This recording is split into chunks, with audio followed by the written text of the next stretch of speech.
Kandoussi est très attentif aussi aux méthodes de purification de l'âme et de connexion au prophète. Donc, alors, ce double graphique, donc on a deux copies manuscrites de ce livre, si vous voulez. Ça, c'est Al-Kandoussi, vous voyez le trait beaucoup moins stable, beaucoup moins précis. On va voir un peu, quand il écrit pour lui, c'est une chose, quand il va travailler pour faire des calligraphies pour les autres, c'est un autre style, mais les deux ont quelque chose de très, très, très spontané.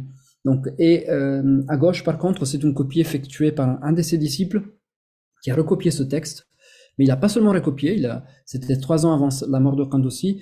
Le texte il est un tiers plus grand que la première version, donc parce que je pense que Kandoussi déborde de plus en plus, c'est ce qui nous disent les sources biographiques. Vers la fin de sa vie, il était malamati au départ, on ne le connaissait pas, il était caché, et à la fin, il était extatique. Et donc, il commente, et notamment tout ce que je vais vous raconter sur ce graphique est absent dans la première version. Il y avait juste le dessin, mais sans les explications. Et dans la deuxième version, donc, il donne des explications. Et donc, ça, c'est ça. Je vais vous expliquer. Ça, c'est une tahouna, donc c'est une pierre de meule. C'est un petit moulin, hein, au Maghreb, mais dans tout le monde, voilà. On utilise des petits moulins pour faire sa propre farine à partir des graines de blé. Et ça, c'est ça. Ça, c'est la tahouna. Alors, il est en train de représenter un processus de purification, donc de la transformation du blé en farine pour en faire quelque chose de pur, mais dans un graphique qui semble être plat et fixe, mais qui en réalité, quand on lit les 4-5 pages qui accompagnent ce texte, est dynamique. Il a des symétrismes, disons, diagonales.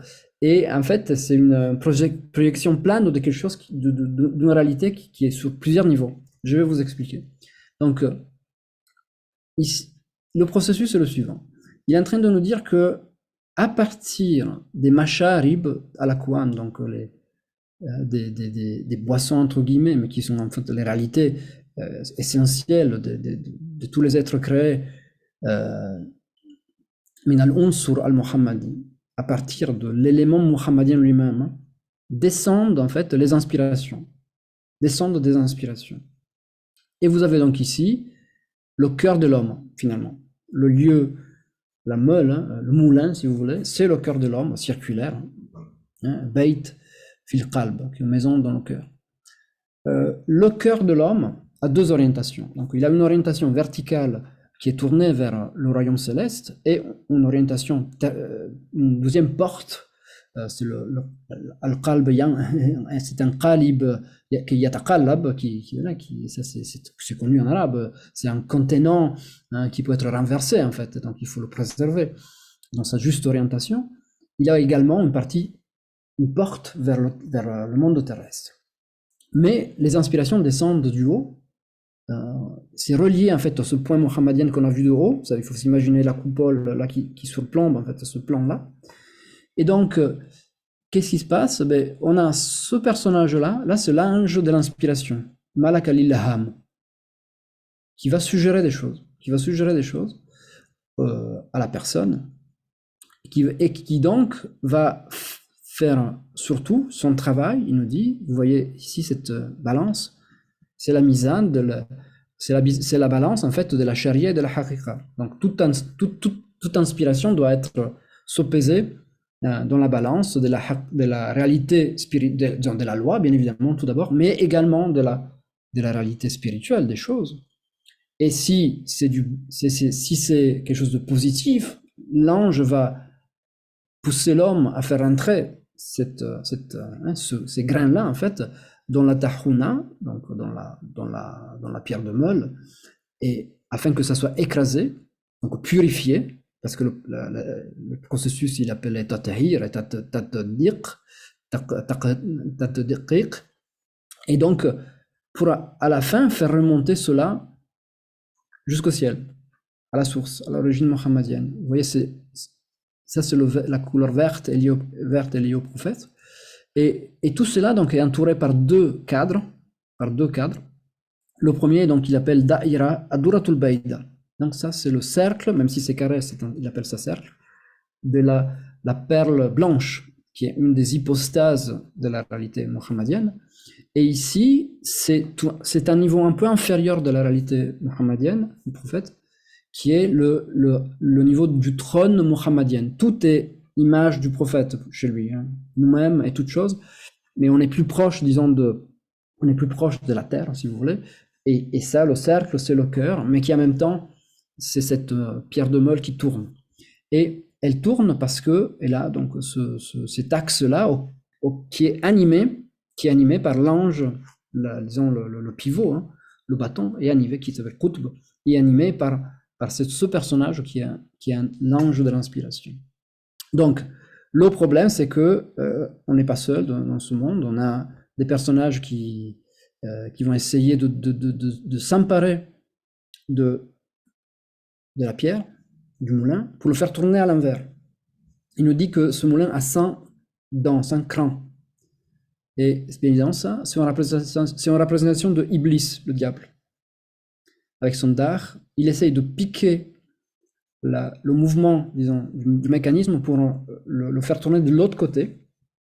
Et donc le cœur, si on donne suite à une inspiration mauvaise, hein, et par adab, il ne dit pas que ça vient de Dieu, hein. Théoriquement, tout vient de Dieu, mais par adab, par respect, il ne le dit pas. Il attribue ça donc à l'âme, hein, à l'âme individuelle, l'ego qui est pris de passion pour ce bas monde, et qui donc voilà ça c'est le personnage, c'est le waswas, hein, l'instigation vers le mal.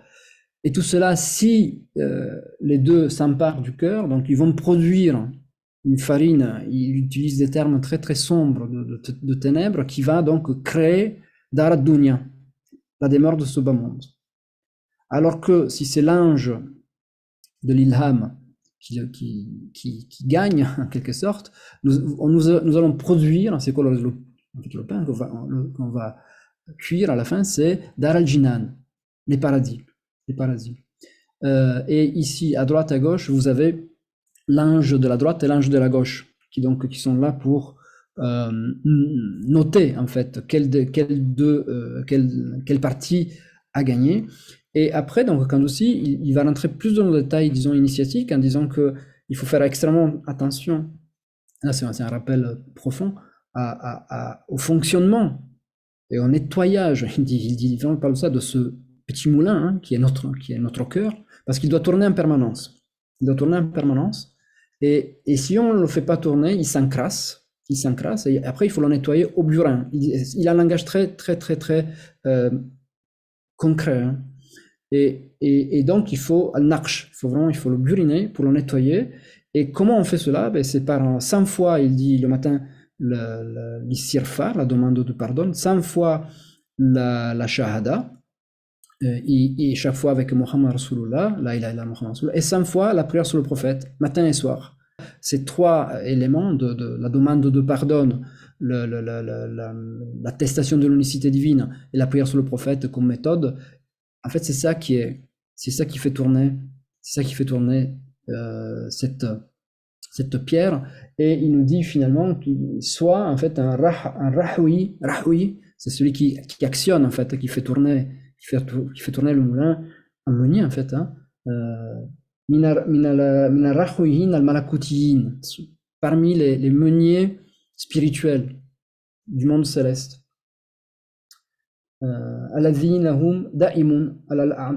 qui sont constamment en l'œuvre, qui ne cessent jamais de faire tourner la pierre, et dans le moulin est purement céleste, et qui font tourner leur moulin alors que les autres ne s'aperçoivent même pas qu'ils sont en train de le faire travailler. Donc c'est une œuvre entièrement intériorisée, alors que les gens cherchent des choses visibles. Et ça, c'est un peu le monde de Kandouci, mais vous voyez que malgré le fait que ça soit invisible d'ordre céleste, il nous laisse quand même des traces comme ça.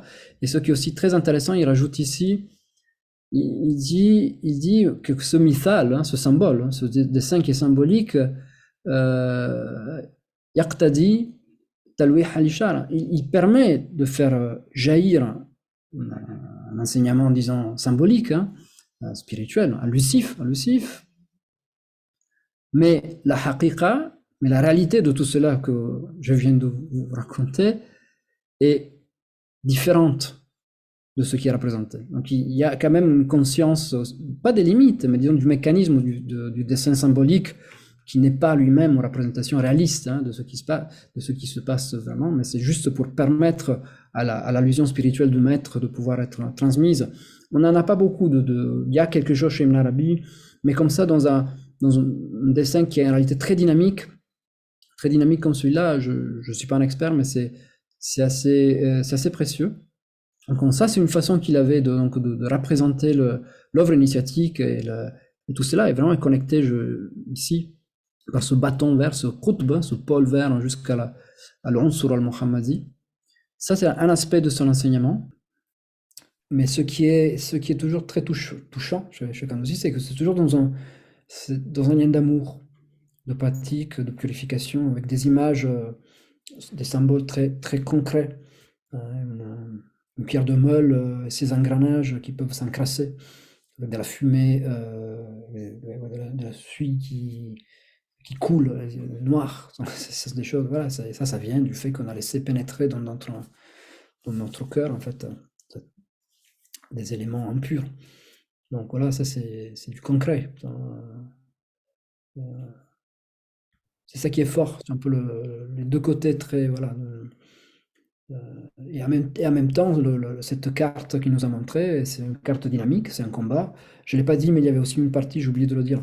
J'ai oublié de dire deux choses, je me rattrape, c'est important. En fait, il appelle ça la tahun al-himma, tahun al-himma, c'est-à-dire c'est la pierre de meule de l'énergie spirituelle, qui est mue par cette énergie, soit par l'ange, soit par le shaitan, hein, par le diable.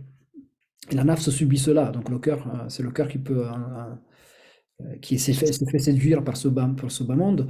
Et il y avait aussi deux petits cercles dans les côtés qui sont deux paniers, kuffa, parce que l'ange de l'Ilham essaye de rattraper avec un balai de lumière, il dit ça comme ça, il a un balai de lumière, et il essaye de ramasser tous les éléments en fait, les graines qui tombent, qui ont tendance à s'échapper. Donc il fait aussi ce travail-là, mais ça je ne l'ai jamais lu. Et de la même façon, on a un autre panier de ténèbres dans lequel on essaye pareil, ces éléments qui s'échappent, on a le waswas qui essaie de les ramener, c'est-à-dire quand on a une inspiration qui est positive, on ne la met pas tout de suite hein, en œuvre, on a un khatir, voilà, une inspiration, hein, une pensée, mais on ne la suit pas, si elle est bonne, ben, elle est ramassée, elle est mise dans un panier de ténèbres. Donc des petites choses comme ça qui sont absolument particulières.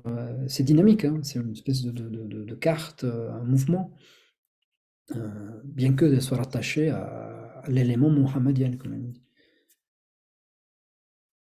Ça, je n'ai pas trouvé d'autres auteurs qui ont des choses comme ça. Mais bon, après, ceux qu'on connaît et ceux que je connais moi, c'est rien.